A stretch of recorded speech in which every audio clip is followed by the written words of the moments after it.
अखंड ज्योति अप्रैल 2021 शीर्षक है परिव्राजक परंपरा का पुनर्जीवन। परम पूज्य गुरुदेव की अमृतवाणी भाग 1। परम पूज्य गुरुदेव के व्यक्तित्व की यह एक अलौकिक विशेषता रही है कि उन्होंने भारतीय संस्कृति के समस्त आयामों को एक प्रगतिशील चिंतन एवं प्रासंगिक दृष्टिकोण के साथ समाज के सामने प्रस्तुत किया है। प्रस्तुत उद्बोधन परिव्राजक परंपरा के पुनर्जीवन के प्रयास पर केंद्रित है। यद्यपि अनेक लोग परिव्राजक परंपरा का उद्देश्य मात्र प्रव्रज्य से लगाकर बैठ जाते हैं, जबकि परम पूज्य गुरुदेव उसी परंपरा के अनेक पक्षों पर एक सामयिक व्याख्या करते हुए नजर आते हैं। यद्यपि अनेक लोग परिव्राजक परंपरा का उद्देश्य मात्र प्रव्रज्य से लगाकर बैठ जाते हैं, जबकि परम पूज्य गुरुदेव उसी परंपरा के अनेक पक्षों पर एक सामयिक व्याख्या करते हुए नजर आते हैं। वे कहते हैं कि परिव्राजक होने का उद्देश्य स्वास्थ्य का संरक्षण भी है और जनसंपर्क करते हुए जीवन के अनुभवों को बेहतर बनाना भी है। वे कहते हैं कि जो इस भावना के साथ परिव्राजक प्रशिक्षण को प्राप्त करते हैं उनका विकास समग्र होता है। आइए हृदयंगम करते हैं उनकी अमृतवाणी को। गायत्री मंत्र हमारे साथ साथ। ओम भूर्भुवः स्वः तत्सवितुर्वरेण्यं भर्गो देवस्य धीमहि धियो यो नः प्रचोदयात्। स्वास्थ्य का संवर्धन। देवियों भाइयों, परिव्राजक अभियान के अंतर्गत आप लोग यहाँ आए हैं, इसके बारे में संसार में सब लोग जानते हैं। इसमें स्वार्थ और परमार्थ दोनों का समन्वय है। स्वार्थ का भी समन्वय है, हाँ बेटे, स्वार्थ का भी समन्वय है। यह मत समझना है कि इसमें परमार्थ है। परमार्थ तो है ही, परमार्थ की दृष्टि तो आपकी रहनी ही चाहिए, लेकिन इसमें स्वार्थ का समन्वय ना हो ऐसी बात नहीं है। इसमें क्या है? इसमें सबसे बड़ा स्वार्थ है स्वास्थ्य का संवर्धन। आपने मध्य प्रदेश के मुख्यमंत्री कैलाश जोशी का नाम सुना होगा, जो श्री सकलेचा से पहले थे। उनको स्वास्थ्य संबंधी बहुत सारी शिकायतें थी। पहले पेट की शिकायत थी। आरोग्य पत्रिका में उनका एक लेख छपा है। उसमें उन्होंने लिखा है कि मेरा पेट खराब हो गया और दुनिया के सारे इलाज करा लिए। फिर मैंने सोचा कि अब क्या करना चाहिए। फिर किसी ने मुझसे कहा कि पैदल लंबा सफ़र करना चाहिए। आरोग्य पत्रिका के संपादक ने कहा कि आपको इंदौर से गोरखपुर तक पैदल ही आना है, तभी हम आपकी बीमारी को अच्छा कर सकेंगे। वे रजामंद हो गए और इंदौर से लेकर गोरखपुर तक का पैदल सफ़र उन्होंने किया और गोरखपुर जा पहुंचे। गोरखपुर थोड़े दिनों तक रहे। पहले की बात है जब वे मुख्यमंत्री नहीं थे। थोड़े दिन तक इलाज कराते रहे, फिर वापस पैदल ही निकल पड़े। पैदल चलने के बाद में उनका स्वास्थ्य बिल्कुल अच्छा हो गया। मित्रों, स्वास्थ्य संवर्धन के लिए व्यायामों में जितने अच्छे व्यायाम हैं उनमें टहलना सबसे बढ़िया व्यायाम है। इससे बढ़िया कोई व्यायाम नहीं हो सकता। गांधी जी ने जिस व्यायाम को करने के लिए सभी आदमियों को हिदायत दी है वह है टहलना। उन्होंने कहा है कि आप कोई काम करें या ना करें, स्वास्थ्य की रक्षा के लिए आप टहलने वाले व्यायाम को जारी रखें। बेटे, हमारा तो अभी भी टहलने का व्यायाम जारी है। जिंदगी भर में हमने दो काम नहीं छोड़े हैं, एक तो भजन नहीं छोड़ा है और दूसरा टहलना नहीं छोड़ा है।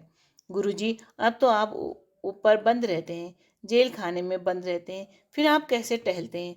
आप घड़ी लेकर के देख लीजिए, मैंने टहलना और स्वाध्याय हमेशा जारी रखा है, चाहे जो हो जाए। अभी भी हम नियमित रूप से टहलते हैं, यह हमारा नियम है। महाराज जी, आप तो ऊपर बैठे रहते हैं, हम बैठे ही नहीं रहते, टहलते भी रहते हैं। बैठे रहेंगे तो बीमार हो जाएंगे। स्वास्थ्य संवर्धन के लिए टहलना आवश्यक है। बगदाद के हकीम की कहानी। मित्रों, टहलने के लिए मुझे बगदाद के एक हकीम की बात याद आ गई। बगदाद में एक ऐसा हकीम था जिसके बारे में सारे के सारे मुस्लिम देशों में यह ख्याति थी कि अपने ज़माने का सबसे बड़ा हकीम था। जो भी मरीज उसके पास आते थे, हर मरीज को वह अच्छा कर देता था। उसकी ख्याति बहुत से मुल्कों में फैल गई। एक जमींदार आदमी बहुत संपन्न था। वह बहुत सारी बीमारियां से घिर गया। उसने बहुत इलाज कराया परंतु अच्छा ना हो सका। लोगों ने कहा, अब एक ही हकीम है जो आपको अच्छा कर सकता है और कोई भी हकीम नहीं है। आप उसके पास जाइए। लेकिन उसका यह नियम था कि अगर आप पैदल आएंगे तभी हम आपकी देखभाल करेंगे। पैदल नहीं आएंगे तो नहीं करेंगे। कोई ऐसा मरीज हो जो चल फिर नहीं सकता हो तो अलग बात है, उसको भी जहां तक हो सके धीरे धीरे चलना चाहिए। उस जागीरदार का किस्सा अखंड ज्योति के अगले अंक में छपने जा रहा है। अगले अंक में उसका नाम पता भी लिख दिया है। मित्रों, वह जमींदार पैदल चलकर हकीम जी के पास गया। दवाखाने का पता लगाने लगा तो पता चला कि हकीम जी ऊंट चराने गए हैं। वे सवेरे ही जाते हैं और शाम को वापस आते हैं। अगर आपको मिलना है तो वहीं जाकर मिल सकते हैं। वह जागीरदार गया और तलाश करता रहा कि हकीम जी कहाँ हैं। उस जंगल से उस जंगल में सारे दिन ढूंढता फिरा। बाद में हकीम जी रास्ते में मिले। हकीम साहब, हम तो आपसे इलाज कराने आए हैं। हाँ, आइए, हम आपका इलाज करेंगे। हमारा तो कोई और काम है ही नहीं है। आप ऊँट क्यों चराते हैं? हम इसलिए चराते हैं कि हम औरों का इलाज करते हैं। तो अब पहले अपना इलाज कर लें। हमारी सेहत अच्छी रहे, इसके लिए हमको ऊँट चराने पड़ते हैं। ऊँट से यह फ़ायदा है कि वह एक जगह बैठकर नहीं खाता। कभी इस पेड़ को उस पेड़ की पत्ती तो कभी उस पेड़ की पत्ती सारे जंगल में खाता फिरता है। उसकी आदत ही ऐसी है। उसके खाने का सामान एक जगह रख देंगे तो उसका पेट हजम ही नहीं करेगा। मित्रों, ऊंट चराने के बाद में उन्होंने जमींदार को देखा कि उसे क्या क्या बीमारियां हैं। ये बीमारी है, वो बीमारी है, कितने साल से? 5 साल से। बवासीर इतने साल से। डायबिटीज इतने साल से। हार्ट की बीमारी इतने साल से। अच्छा, तो हमने देख लिया। अब सारी बीमारियों की एक ही दवा देते हैं। उन्होंने अपनी जेब से एक बहुत सारी दवाइयाँ निकाली और पुड़िया बना बनाकर दे दी। ये खाई कैसे जाएंगी, अब यह भी समझ लीजिए। बताइए साहब, आपको पैदल चलना होगा और पैदल चलते चलते जब आपके माथे पर पसीना निकलने लगे तो उस पसीने की बूंद को हथेली पर रख लीजिए और उसमें दवा मिलाकर चाट जाइए।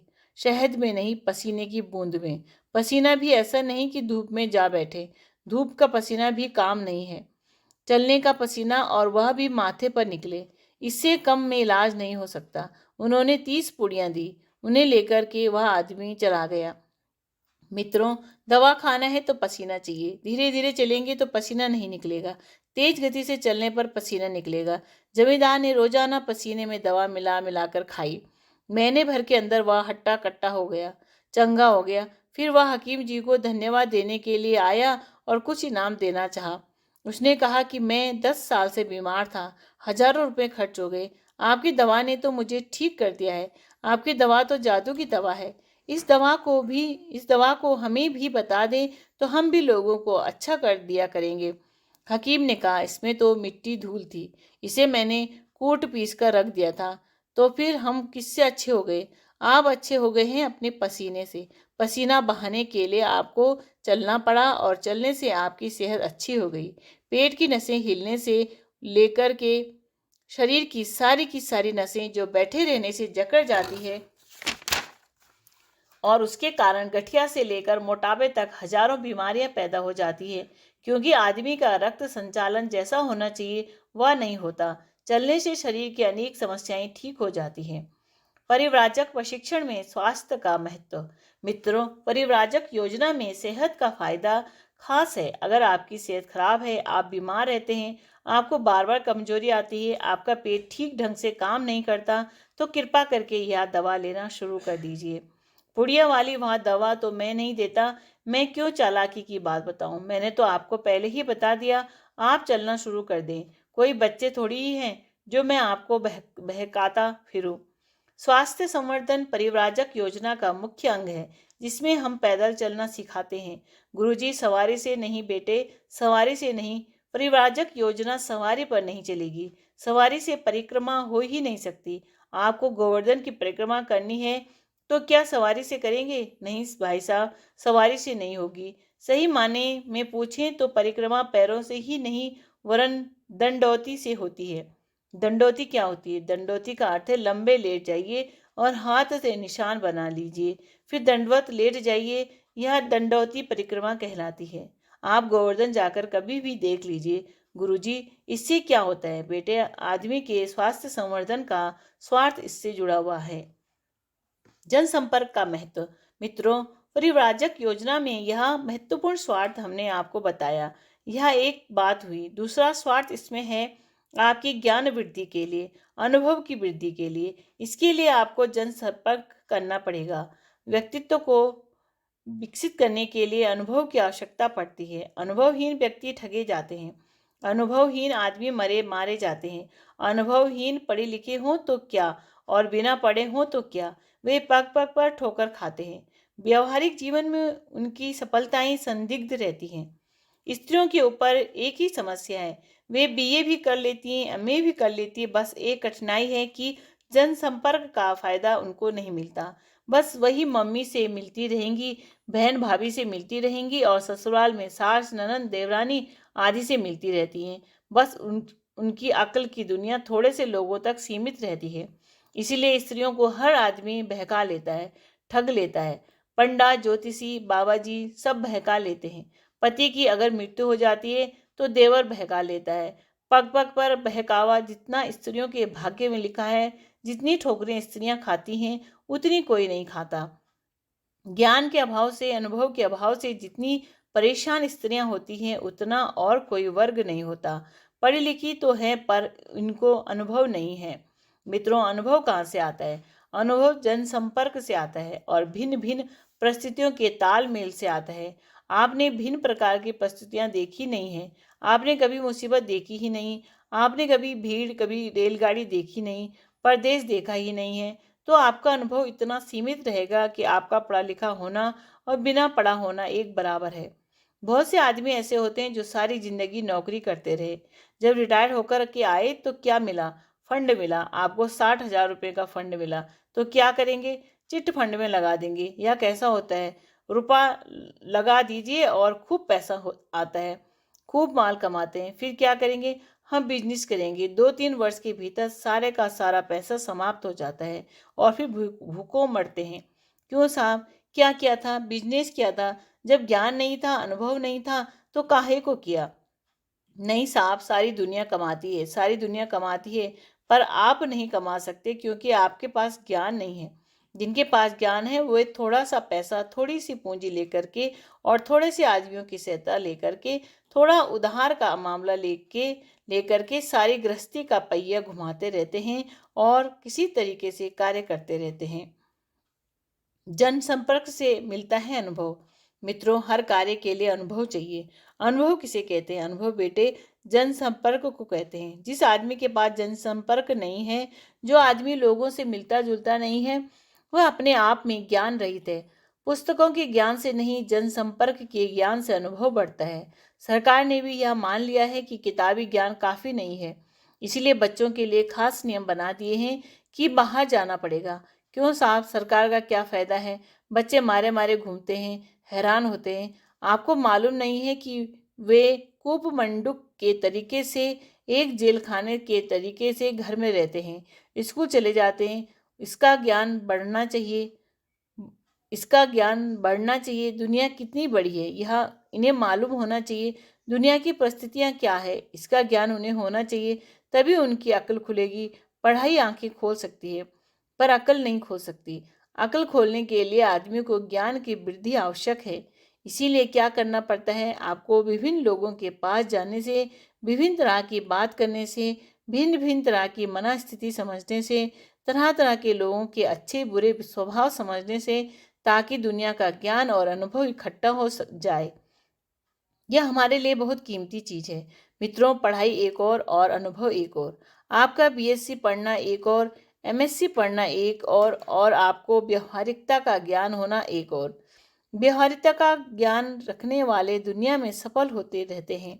स्कूली पढ़ाई में first division, second division pass होने वाले एलडीसी की नौकरी के लिए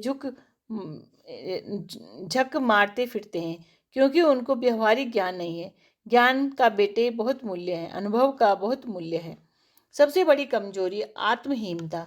ज्ञान व अनुभव एकत्रित करने के लिए इसके अलावा कोई भी तरीका नहीं है कि आप जनसंपर्क में आए। जनसंपर्क का शिक्षण हम परिव्राजक योजना में सिखाते हैं और इसमें क्या है बेटे? सबसे बड़ी कमी और कमजोरी का नाम है आत्महीनता। आत्महीनता किसे कहते हैं? जिसमें आदमी पग पग पर झिझकता है, बोलने में शर्माता है, टिकट लेने में आफत आती है, किसी से बात करने में दिक्कत मालूम होती है, 4 दुकानों पर जाकर मोल भाव करने में उसका प्राण निकलता है। दूसरे आदमी को देखकर डरता है और कांपता रहता है। हमारा व्यक्तित्व जो आदमी की मूलभूत संपदा है वह विकसित ही नहीं हो पाता। दूसरों से बातचीत करने का मौका ही नहीं मिला। जब देखो तब झिझक और शर्म के मारे गिरे चले जाते हैं। बहुत से बच्चे ऐसे ही होते हैं, औरतें भी ऐसी शर्मीली और कुछ व्यक्ति भी ऐसे ही शर्मीले स्वभाव के होते हैं। शर्म ही नहीं, इनकी हिम्मत भी नहीं पड़ती। ऐसे व्यक्ति पस्त हिम्मत हैं जो अपनी बात तक को नहीं कह पाते, अपने विचारों को व्यक्त भी नहीं कर पाते। मित्रों, आपकी यह मानसिक बीमारी आपके व्यक्तित्व की वृद्धि में सबसे बड़ी रुकावट डालती है, सबसे बड़ा रोड़ा पैदा करती है, जिस कारण से आपका व्यक्तित्व विकसित ही नहीं हो पाता। जब तक आप विचारों का आदान प्रदान करने में समर्थ नहीं हैं, तब तक आप दूसरों की बात समझ नहीं सकते और अपनी कह नहीं सकते। ऐसी स्थिति में जब आप घुटते रहेंगे तो दूसरों पर प्रभाव कैसे डालेंगे? दूसरों की बात समझ ही नहीं सकते, क्योंकि आदान प्रदान का मुद्दा ही नहीं है। इस कारण आदमी की सफलता के मार्ग बंद पड़े हैं। जो आदमी विचारों का आदान प्रदान नहीं कर सकता, तो दूसरों के साथ में खुले जी से अपनी बात कह भी नहीं सकता और दूसरों को भी ऐसा मौका नहीं दे सकता कि दूसरे भी अपने मन की बात उससे कह सके। तब तक घुटन पैदा होती रहती है और समस्याएं उलझती रहती हैं। गुत्थियां पैदा होती हैं और लड़ाई झगड़े शुरू हो जाते हैं। इतनी गलत फहमियां पैदा होती हैं कि आदमी और आदमी के बीच में दीवार खड़ी होती रहती है। आदमी से आदमी का जो सहयोग करने का रास्ता है वह बंद हो जाता है। आत्महीनता अधिकांश लोगों में पाई जाती है। इसको दूर करने का तरीका जनसंपर्क के अलावा और कोई हो ही नहीं सकता। आप जहाँ कहीं नई परिस्थितियों में जाएंगे, आपका परिचित तो कोई नहीं है वहाँ पर, फिर नए आदमी से ही आपको बात करनी पड़ेगी, नए आदमी से ही पूछताछ करनी पड़ेगी। धर्मशाला के लिए भी पूछने पर 100 बातें आपको वहीं मालूम करनी पड़ेगी। खाने पीने की दुकानों पर भी मोल भाव पूछना पड़ेगा। बाहर जाने पर ही आपको अनुभव होता है। यह आपके व्यक्तिगत लाभ की बात मैं कह रहा हूँ। पाप का निराकरण और पुण्य का संपादन। मित्रों, आध्यात्मिक दृष्टि से आपके लिए 2 काम और भी आवश्यक है। एक बड़ा भारी काम है पाप का निराकरण और पुण्य का संपादन। पाप का निराकरण क्या है? पाप के निराकरण के लिए बेटे दुनिया में एक ही काम है, प्रायश्चित। आपने समाज को जो नुकसान पहुंचाया है उस गड्ढे को भरिए। आपने जितनी खाई खोदी है उस खाई में मिट्टी डालकर उसका लेवल बराबर कीजिए। आपने दुनिया में पाप 5 किलो किया है तो 5 किलो पुण्य कीजिए। पुण्य पाप दोनों को मिला करके आप बैलेंस बराबर कर सकते हैं। पाप क्या होता है? पाप बेटे उसे कहते हैं कि समाज में जो अव्यवस्थाएं फैलाई हैं, जो आपने अवांछनीयताएं फैलाई है, जो आपने अनैतिक कृत्य किए हैं, उनकी वजह से सामाजिक व्यवस्था को आघात पहुंचा है। उस आघात को पूरा करने के लिए ऐसे काम कीजिए जिससे बैलेंस बराबर हो जाए। इसके लिए वह काम करना पड़ेगा जिससे आप अपना समय दे करके, शक्ति खर्च करके इसका प्रायश्चित करें। सबसे अच्छा प्रायश्चित कौन सा है? सबसे अच्छे प्रायश्चित की परंपरा तीर्थ यात्रा रही है। तीर्थ यात्रा के महत्व में जितने पुस्तकों में लिखे हैं, उनमें से हमारे धर्म ग्रंथों में पापों के प्रायश्चित में तीर्थ यात्रा को मुख्य स्थान दिया गया है। तीर्थ यात्रा पाप को दूर करने का मुख्य माध्यम माना गया है। क्यों माना गया है? इसीलिए माना गया है कि आदमी उतने समय अपना समय खर्च करता है, नुकसान उठाता है, किराए भाड़े में पैसा खर्च करता है। क्यों? इसलिए कि उसने जो समाज को नुकसान पहुंचाया था वह पूरा करने के लिए समय, श्रम और धन खर्च करता है। यह क्या है? यह प्रायश्चित है। मित्रों, पुण्य का संपादन यह है कि दुनिया में आपने जितनी भी गड़बड़ फैलाई है, समाज के उस गड्ढे को भरने के लिए एक ही काम हो सकता है कि लोगों को विचारों का दान दे, ज्ञान का दान दे। इससे बड़ा और कोई दान नहीं हो सकता। नहीं साहब, पैसे देने से भी काम चल सकता है। मालूम नहीं बेटे, पैसा देने से भी काम तो चलता होगा। मैं कह नहीं सकता कि पैसा देने से काम नहीं चलता, लेकिन मैं यह कहता हूँ कि पैसा देने से मनुष्य की शारीरिक आवश्यकताएं पूरी होती हैं, और शारीरिक आवश्यकताएं ऐसी हैं जो बहुत देर तक ठहर नहीं सकती। आप हमको खाना खिला दीजिए, अब तो भूख नहीं रही, बहुत भोजन खिला दिया, आपको बहुत धन्यवाद, लेकिन 4 घंटे बाद फिर भूख लग जाएगी। अब और लाइए। वाह साहब, क्या हमने जीवन भर का ठेका ले रखा है? कल दोपहर तो आपको खिलाया था, अब फिर मांगने आ गए। रोजाना भूख लगती है, रोजाना पुण्य कर, रोजाना दान दे, रोजाना हमारे खाने का इंतजार कर। नहीं साहब, हम नहीं कर सकते। फिर दान क्यों दे रहा था? ठीक है, कोई आदमी मुसीबत में फंसा हुआ है तो उस मुसीबत में फंसे आदमी को राहत पहुंचाने के लिए सामयिक सहायता कर सकते हैं, लेकिन निरंतर निरंतर की सहायता में आपके अनुदान से दूसरे का काम नहीं चल सकता। हम कपड़े देंगे, कपड़े देने से बेटे हमेशा का काम नहीं चल सकता। अमुक सहायता देंगे, अमुक दान देंगे, इससे भी काम नहीं चल सकता। मित्रों, काम चलने का एक ही तरीका है कि आप आदमी को ऐसी सलाह दें जिससे वह अपने पांव पर खड़े होने में समर्थ हो सके। एक बार मुसलमान धर्म के संस्थापक मोहम्मद साहब बैठे हुए थे। एक फकीर आया और बोला, हमारे खाने पीने का इंतजाम करा दीजिए। हम लोग रोज भूखे रहते हैं, हमारे लिए खाने की रोज कमी हो जाती है। उन्होंने कहा, आप बताइए कि अभी भूखे हो तो खाने का इंतजाम करा दूं, और जन्म भर के लिए हो तो जन्म भर के लिए करा दूं। आज तो भूखा हूं, अभी खाना खिलवा दीजिए। उन्होंने कहा, अभी खिलवाता हूँ। उसके खाने का इंतजाम करा दिया। वह बोला, अब हमेशा के लिए ऐसा इंतजाम करा दीजिए जिससे दोनों वक्त हमको भोजन मिल जाए और हमको बार बार परेशान ना होना पड़े। अच्छा तो लीजिए, मैं निश्चित रूप से सारी जिंदगी भर के लिए भोजन का इंतजाम कर देता हूँ। कल से आपको मारा मारा नहीं फिरना पड़ेगा और भूख की तकलीफ आपको बर्दाश्त नहीं करनी पड़ेगी। हाँ साहब, बड़ी कृपा होगी। तो लीजिए, अभी कराता हूँ। मित्रों, उस फकीर के पास एक पीतल का लोटा था। मोहम्मद साहब ने वह लोटा उठा लिया और खड़े होकर के उसे नीलाम करने लगे। यह पीतल का लोटा बिकाऊ है। पीतल का वह लोटा 3 दिनार में बिक गया। उन 3 रुपयों में से उन्होंने 1 रुपए की तो कुल्हाड़ी खरीदी और उस फकीर को दी। यह किस लिए? उन्होंने कहा, यहाँ पास में जंगल है, वहां जाइए और जंगल में से लकड़ी काट कर लाइए और बाजार में बेच दीजिए। और यहाँ 1 रुपया रखिए, जंगल में जाएंगे, लकड़ी काटेंगे, बाजार में जाकर बेचेंगे। इस बीच भूख लगेगी, जब तक लकड़ी नहीं बिके इस 1 रुपए से खाना खाइए। 1 रुपए की रस्सी वगैरह, पैरों में चप्पल नहीं थी, जूते नहीं थे। जंगल में जाएंगे तो कांटे लगेंगे, सो जूते पहन लीजिए। 1 रुपए के जूते, रस्सी, 1 रुपए की कुल्हाड़ी और 1 रुपए का आटा दाल बांध दिया।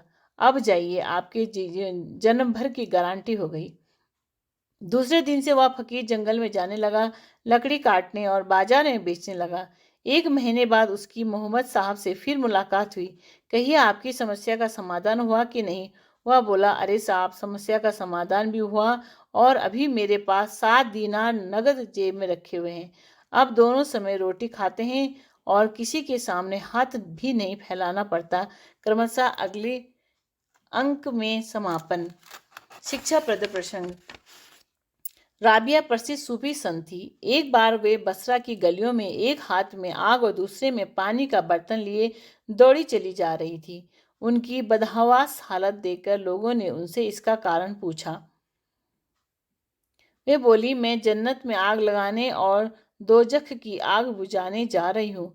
मुझे यह देखकर बड़ी तकलीफ होती है कि लोग अल्लाह का नाम जन्नत पाने के लिए और दोजख से बचने के लिए लेते हैं। अल्लाह की भक्ति किसी लालच या डर के कारण नहीं, बल्कि निस्वार्थ होनी चाहिए।